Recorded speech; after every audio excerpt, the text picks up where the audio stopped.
Aliens Explored is a podcast exploring famous and obscure cases of UFO sightings, alien abductions and other strange events from both a believing and a sceptical perspective whilst keeping an open mind. I'm Stu Jackson, a professional actor and amateur ufologist with a particular interest in the crop circle phenomenon. I'll be debating that otherworldly visitations are real. The truth is out there. And I'm Neil Kelly. I'm a professional actor as well and used to work for the military as an intelligence analyst. I'll be arguing from a more doubtful point of view. I mean, it's all a bit far-fetched, isn't it? The Aetherius Society is an international spiritual organisation dedicated to spreading and acting upon the teachings of advanced extraterrestrial intelligences as delivered to them by Englishman George King shortly after he was contacted by an extraterrestrial intelligence known as Aetherius. Join myself and Neil here on Aliens Explored as we discuss the Aetherius Society. Hello listeners and welcome back to Aliens Explored, your favourite podcast for gazing at the skies and wondering what lies beyond. I'm one of your hosts, Neil Kelly. And I'm your other host, Stu Jackson. I love that. Your favourite podcast. Yeah, of course it is. That's optimistic. I mean, yeah, I'm sure we are for some people. That's lovely. I never thought of it that way. It's more, all right, it's more, don't undermine me. No. It's wishful thinking. I admit, yeah, all right, it's wishful thinking, I admit it. No, I'm not saying it to undermine. I just, literally never thought of it that way. And that's, really, yeah, I think that's brilliant. Maybe for someone that is true. Yeah, I've no doubt. I mean, there'll probably be an awful lot of listeners saying, well, actually, I prefer... If I had to choose between the two or the three, yeah. And thankfully, nobody has to choose between any because you can listen to all of You those. can. What a wonderful world we live in. It was an unexpected intro, that one, and I thought that was really nice. I went a bit off-piste, yeah. I must say. Yeah. Not that we ever go off-piste on this show. We don't. We never digress, do we? No, it doesn't happen. We already have done. Because we haven't even mentioned what we're talking about today. Which is the Aetherius Society. Is that how it's pronounced? The Aetherius? Aetherius? I believe so. Aetherius or Aetherius Society. Aetherius. Okay, I'm sure our listeners will know what we mean. So the Aetherius Society is a kind of religious movement, isn't it? That was founded in the 1950s, around the time soon after all the Roswell and the term flying saucer was first coined, and people started to think about UFOs or unidentified aerial phenomena. There's an interesting history to it, and now we talk a lot on this show about your experiences and your history working for the British military. But of course, you also had a stint in London as a taxi driver, did you not? I did, yes. As an airport limo chauffeur, but basically a glorified cabbie, but still glorified. So the question is, did you ever receive any messages saying, prepare yourself, you are to be the voice of interplanetary parliament? I was working as a cabbie. Yeah. No, okay, because the reason that's what happened to George King. In 1954, he was a London taxi driver. I mean, he wasn't working at the time, he didn't receive this message while driving, because presumably that'd be quite dangerous. Yeah. No, he was actually washing his dishes in his Maida Vale home. And where did this voice come from? Was it just out of the ether, or...? Yes, pretty much. He heard it without hearing it. He felt it as a a firm but gentle pressure on his eardrums. Okay, that's more than just like suddenly getting an idea, a light bulb moment, you know. Oh yes, and he was very particular in the way he described it. You know, he was a guy who, even in 1954, he had spent sort of 10 years doing some quite advanced yoga. He was quite an open-minded, spiritually aware person. And yoga is part of their philosophy, or their praxis. It's one of the things that they incorporate, I suppose, would be the best way. But yes, he recognised, you know, he said himself he was very aware of the difference between sort of flights of fantasy and imagination and actual real things happening. And you got this voice. Prepare yourself. You are to be the voice of interplanetary parliament. Now, he claimed that these were, he refers to these people as the cosmic masters who contacted him, the extraterrestrial intelligences. Yeah, these are the sort of what we would traditionally think of as the religious gods and leaders. You know, it's your Jesus, it's your Buddha, it's your, you know, that kind of.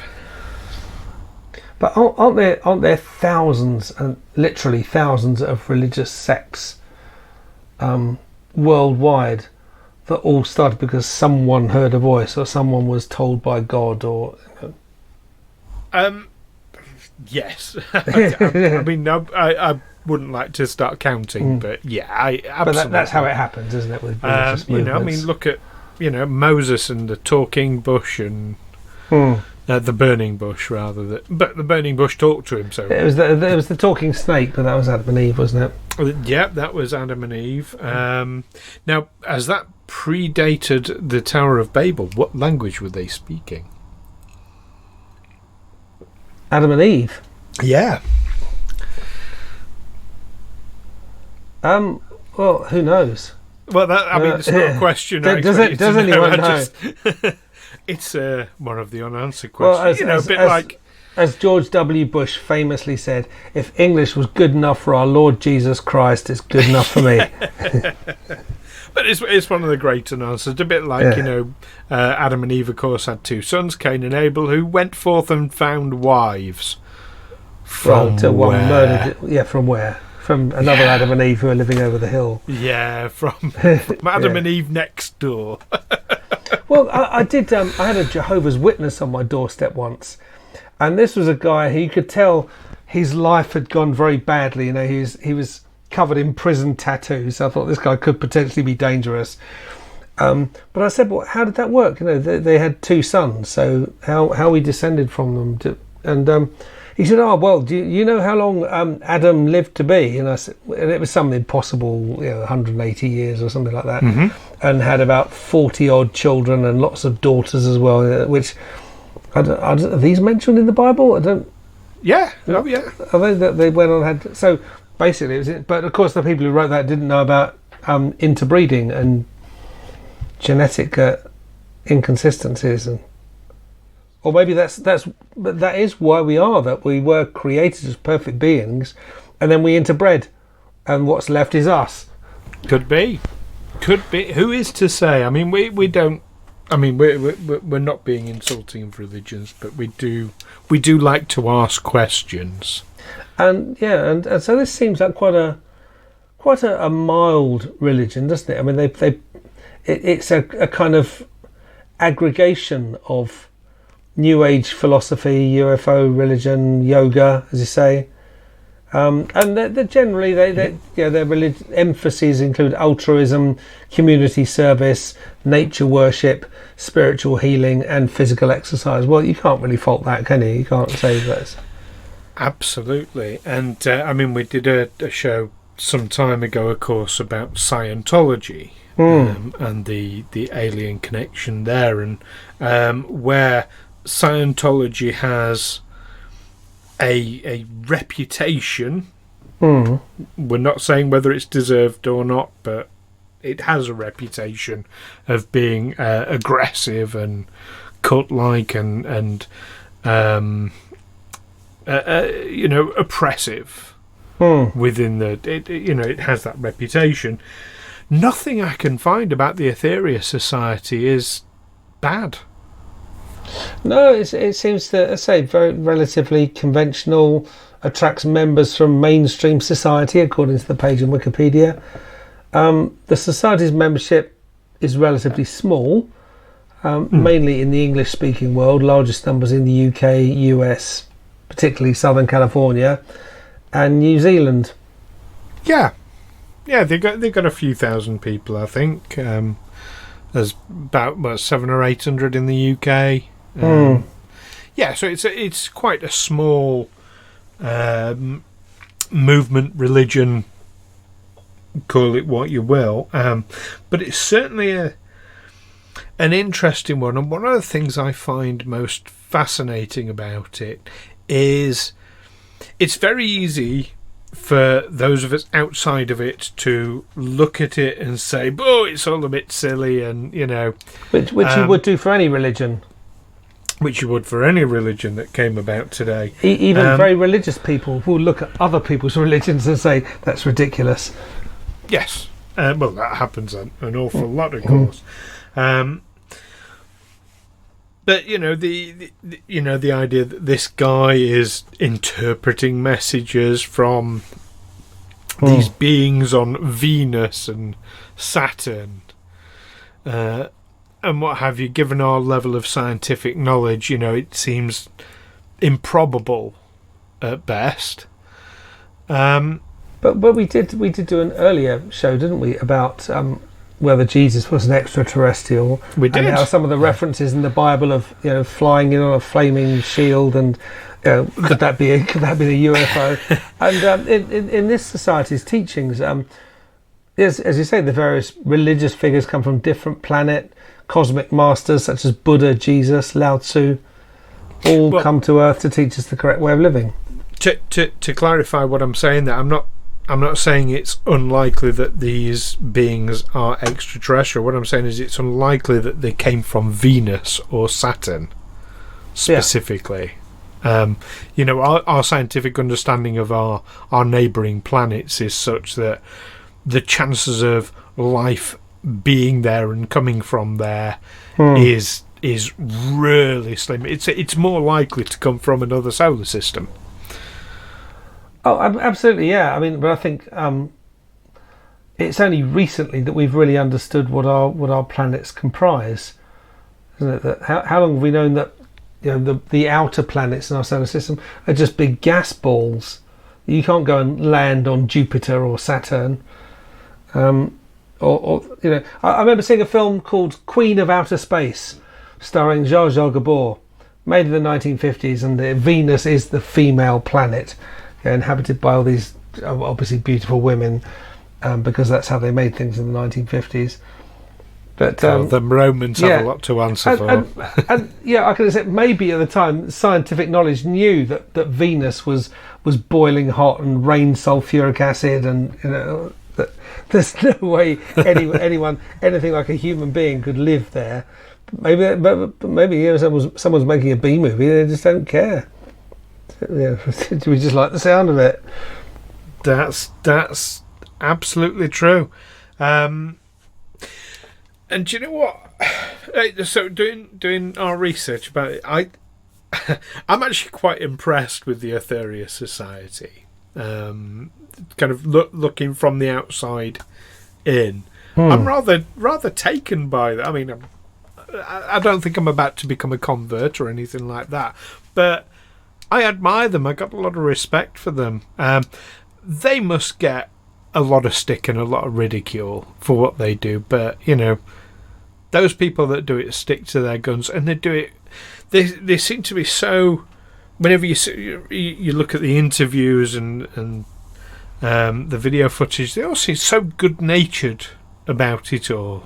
Are they based anywhere in particular? For instance, in the UK. I mean, I can imagine if they're based in, say, London, they'll have a little place somewhere, and most people will take no notice of them. It'll only be the adherents who would know about it and go there. Whereas if they're in small town up in Suffolk or somewhere, the whole village will know about it and would really take the piss out of them. Maybe firebomb their meeting hall, and you know what they're like out in the sticks.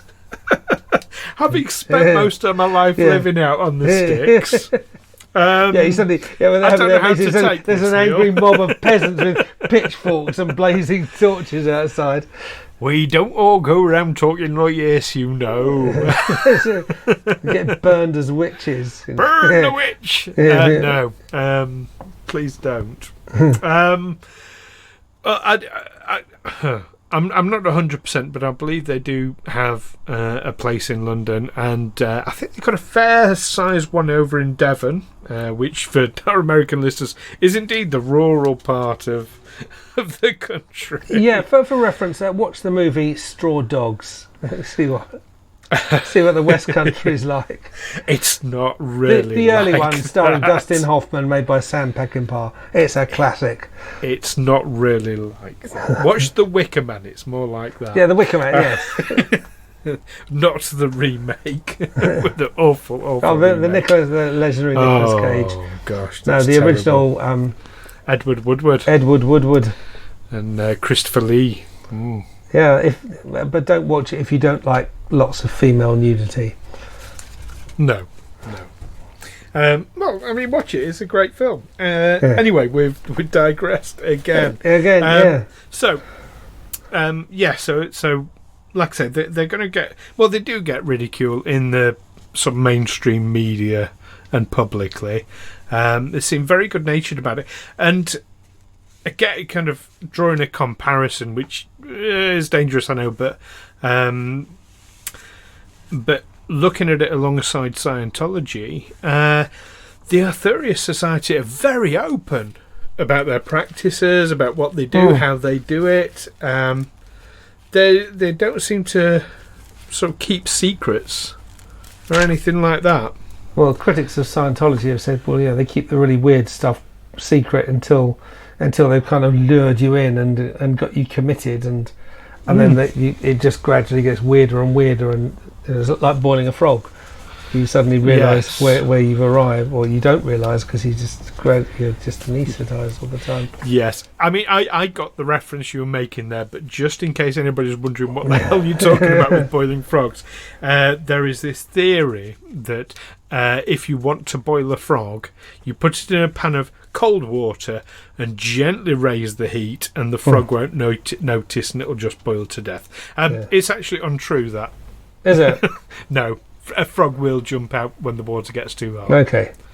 Don't ask me how they know that, because I can't think of a nice way that they find out. But no, I have it on good authority that it's not true. But that's the principle you were talking about, and it does apply with a lot of human nature. Another sacred cow goes to the slaughter. I mean, do they even refer to themselves as a religion? Because they seem to just incorporate a few religious ideas and general healthy practices. I mean, it just seems like a nice club to belong to. Well, their big banner, if you like, their tagline for the Aetherius Society is cooperating with the gods from space. Okay, that does imply a religious aspect to it. Cooperating, not obeying, not blindly obeying not obeying our cosmic masters. Yes, I mean they are the Aetherius Society, so maybe they're a society rather than a religion. Thinking about it, do any other religions call themselves a society? The Quakers they do have. I think they have a bishop. Is it an ordained bishop? Yeah, no, they're definitely a religion. Definitely a religion. Now, one of their main practices, I absolutely love this, is the storing in physical batteries of spiritual prayer energy. Have you come across this in the? No, I haven't. No. They get together in their congregation and they pray and chant, and there's a lot of the sort of the sonic rhythmic vibrations that you get. A bit like when like Ohm is the sound of creation. It's that kind of level stuff. But they Ohm pray. as opposed to as I just said. Yeah. Well, you said Ohm, I should have said what? One for the electricians in the listening in there. So I mean, but please stick with us. Don't resist. And our resistance is futile. We can't have ohms. Right, stop that there with the puns.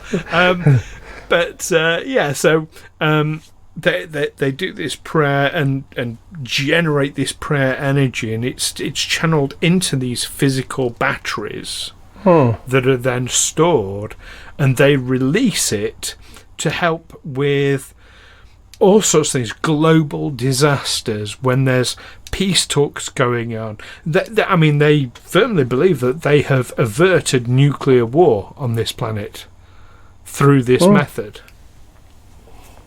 Okay.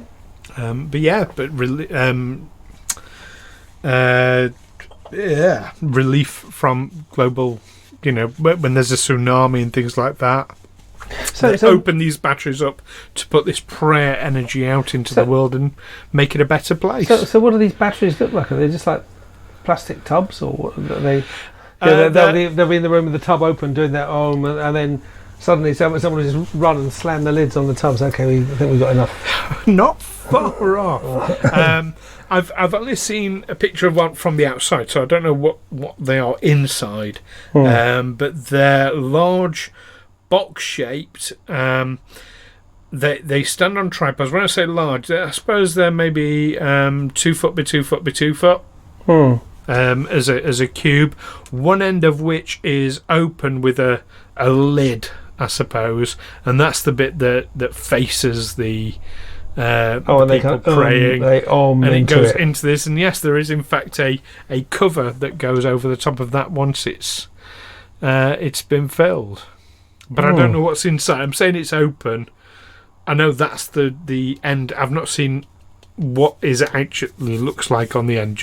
I've only seen it from the side. It's not like bottling a fart, or not a million miles away. But because it sits on these tripods, and they'll just take one off and open it and release when it's time. So very altruistic, very open. So, all right. So if you've got a congregation of, say, I don't know, you've got 30 people there, and they can all do this Om, and they can store it up. So is that like when there's a big crisis, they want to avert it, they can all get together and do the Om, and then release all the previous Oms that they've done as well? Yes. That's exactly basically, it. It's like you can double your congregation by saying we've got this stuff stored. Yeah, I guess so. And I do know they open the batteries at specific points in time to, just to make the world a better place when it's needed. I think that's lovely. I think that's absolutely charming. Do you think there are, like a lot of religions, certainly like Church of England, there are lots of people who kind of just go along with it and don't really believe. But for instance, if you live in a small village, you might go to church on Sunday because everyone else does, and it's part of the community, and you don't necessarily believe in it all, but you'll be ostracised if you don't. I know the type of thing you're talking about very much there. And people go along just for the social aspect of it, or like people join the Church of Satan just to annoy their parents. Yeah. No, I honestly don't think it's that, because you're not going to get, entire villages of people who are part of the Aetherius Society.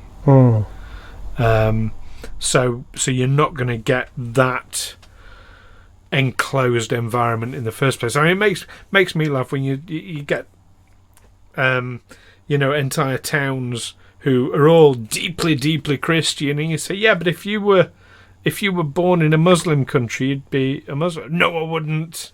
Yeah, really. But I mean, we don't really get that much in Britain because we're not very religious. We're certainly a lot less religious than, say, America, where I think you do have towns that have been founded by religions, and everyone goes to the church, and we have a weird thing in this country where the common, everyday, normal people in the street, we're not we're not religious, but we have a monarchy, which is, currently it's a queen ordained by God. Yes.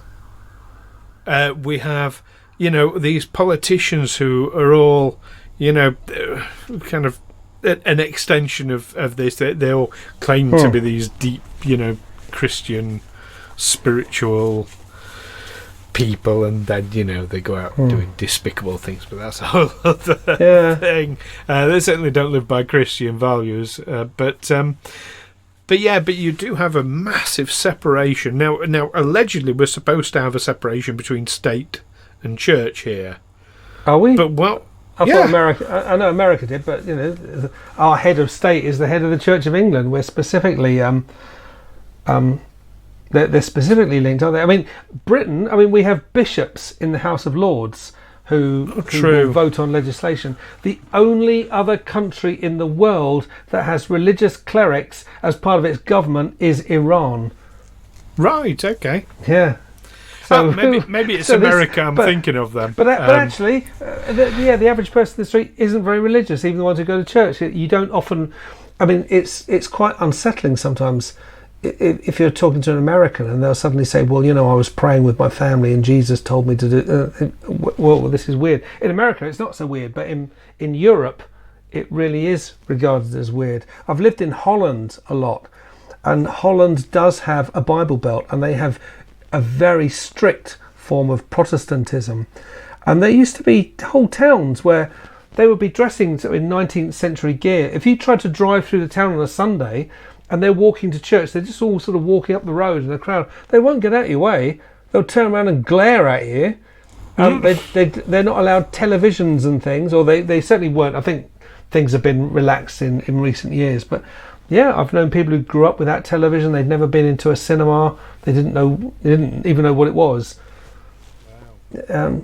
In Holland, which you regard, it was a very sort of liberal, progressive country, but you've got this very, very strict religious Bible Belt. They actually call it the Bible Belt, and I've lived in the Bible Belt.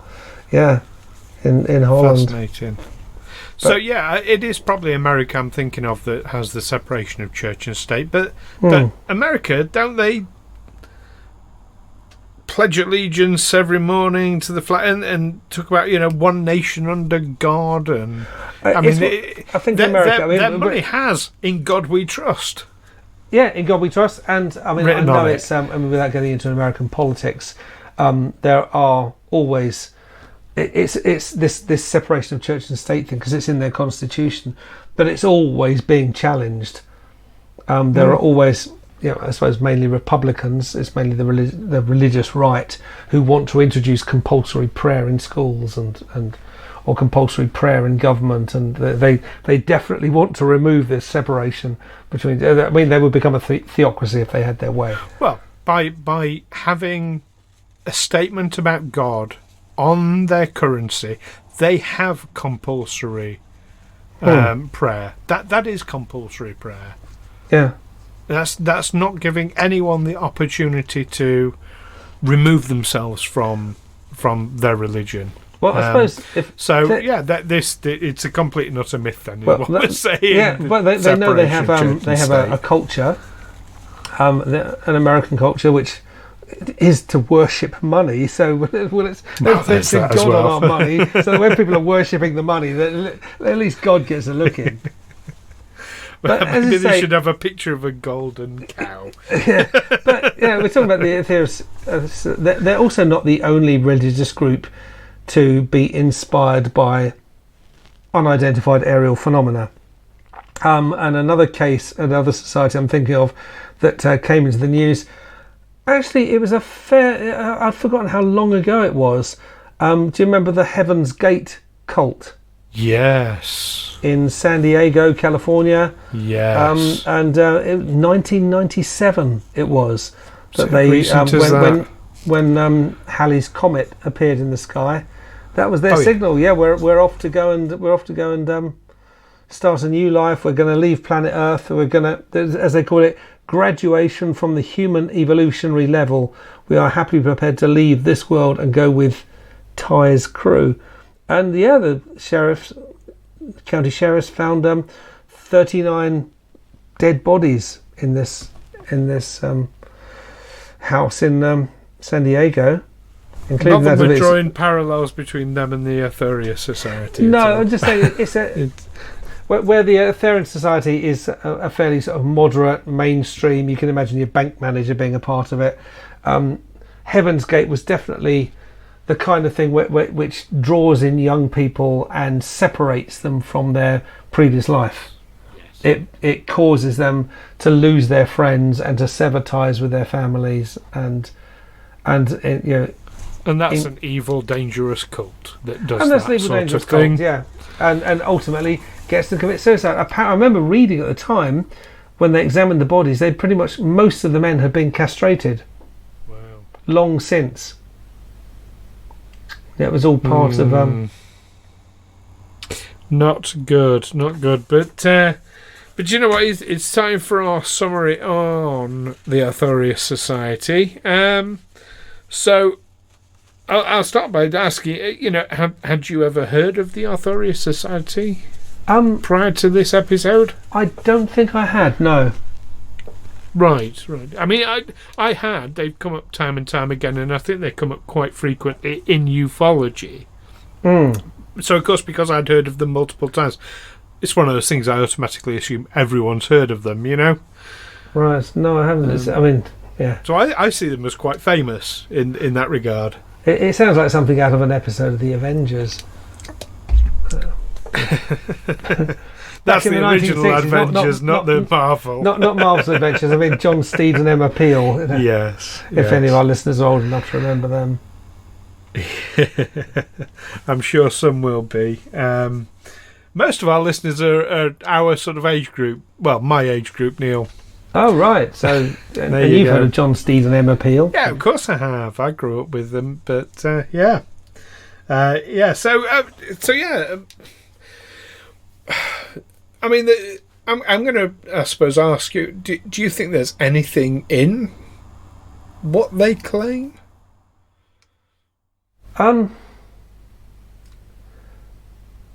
What they can actually bottle their prayers and release them.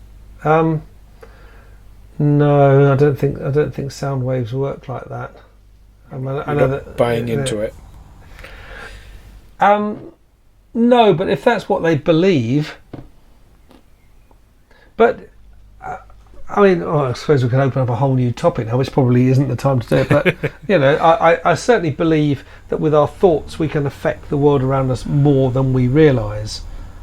Oh, absolutely. What you attract to yourself, what you repel from yourself is often an unconscious thing. It's your thoughts that do that. You can change your way of thinking. You can... Yes. You can learn to think in different ways and have a different life as a result. Well, I've theorised for a long time now, probably a good couple of decades since I originally came up with this theory or this idea, that there are many different types of energy around us. There are I suppose you would call them spiritual energy, but there are some that affect our emotions, some that affect our physical health. All sorts of different energies flying about, and that we can subconsciously manipulate those energies. And when we get into things like crystal healing and candle magic and that sort of thing, what we're doing, we're just finding a way of focusing our subconscious minds to manipulate those energies. So it's not the actual crystal doing the healing, it's us, but the crystal is a way of us sort of controlling that, if that makes sense.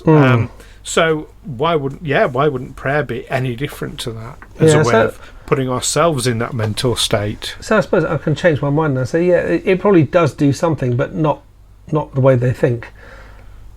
Yeah, who knows? Positive thought, positive energy, isn't it? It can't hurt, and it can possibly, but certainly negative energy, negative thoughts.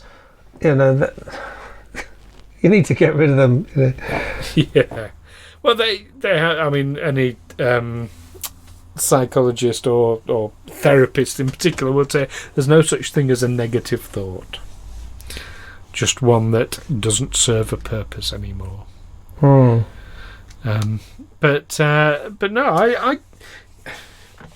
I can get on board with the idea that they are doing something, and it's the whole, you keep doing a thing because you're seeing results from it.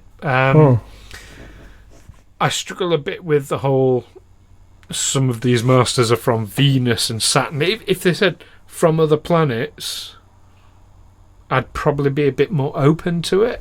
Other dimensions I'd be open to, but specifically Venus and Saturn. Maybe they just need updating a bit.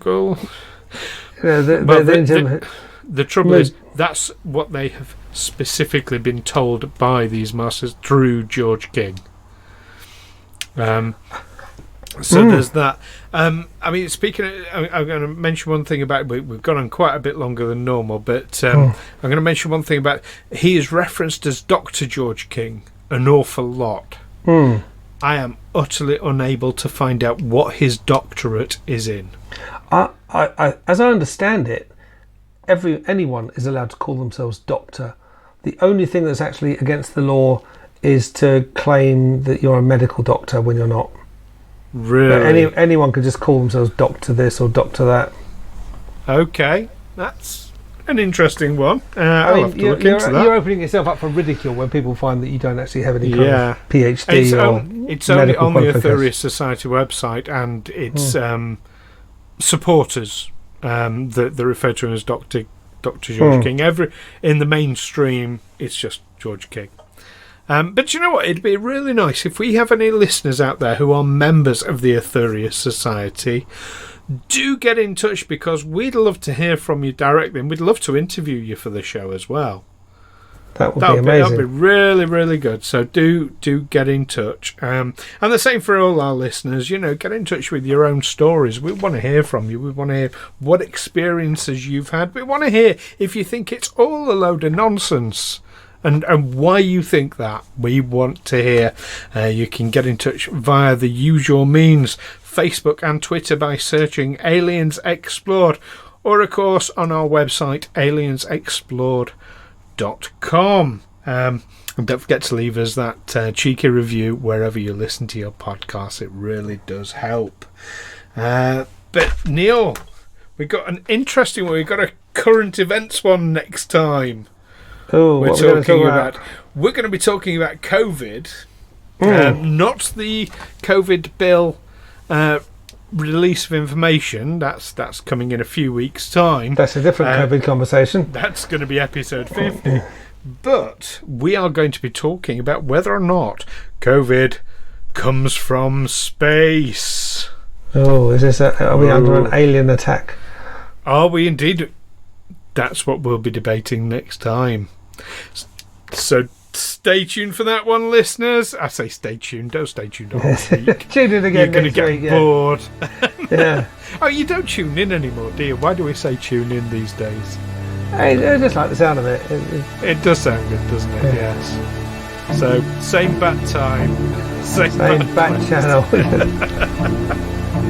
Anyway, in the meantime, keep listening out for those psychic instructions and keep watching the skies. Take care from me. Catch you next time. Bye-bye. Bye. Aliens Explored is a Fecal Films production in association with Juicy Falls.